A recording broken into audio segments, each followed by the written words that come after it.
is Monica Perez, and there has been a lot going on this week. First of all, it started out with that horrible tragedy in Boston, the Boston bombing at the Boston Marathon. And I feel so bad for those people. My heart goes out to them.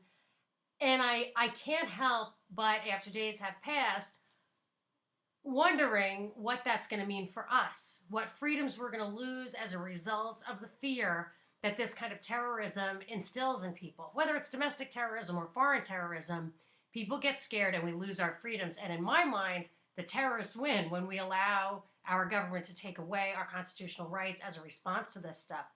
But the fact that the government is always poised to take over, to make the most of a tragedy, it reminds me of what Rahm Emanuel said: you don't want a good crisis to go to waste. You want to do things that you could not otherwise do. And this makes people not trust the government. Immediately they start thinking it's a false flag, which is the government sets up an operation that will justify a policy that they wanted to implement anyway.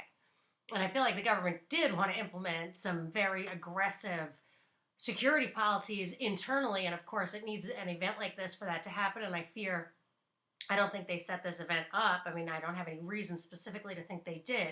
But I do think that they will use it to the maximum advantage to set up more of a security state, more of a surveillance state. And people will accept it because it's scary.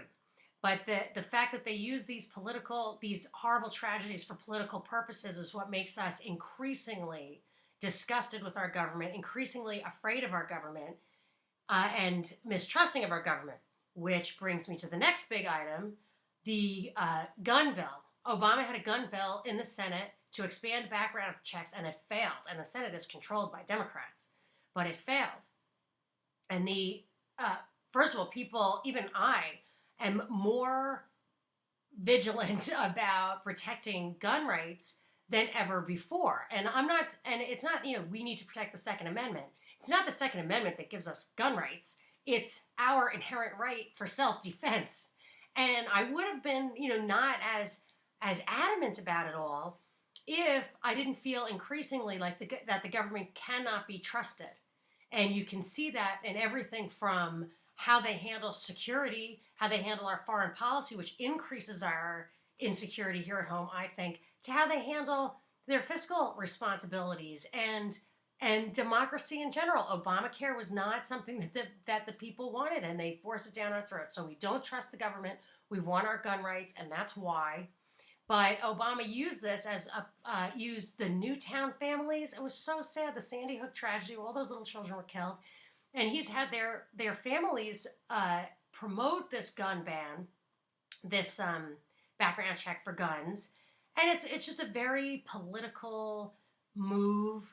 I don't understand. There is an other side to the argument, which is those little children would have been safer if there had been more guns on the premises, if those people were entitled to their right to self-defense. And there's nobody from Newtown speaking out on that side. So it seems very political to me. And Obama's furious. So he held a press conference, which seemed crystal clear to me that it was it launched the 2014 campaign for Congress and senators. He wants Democrats in there. He launched angry little memes out there for his loyal sheeple to parrot on Facebook and Twitter. So you'll get all that. And there's just a lot to talk about. We'll get into all of that this week on the Monica Perez Show, Sunday 1 to 3.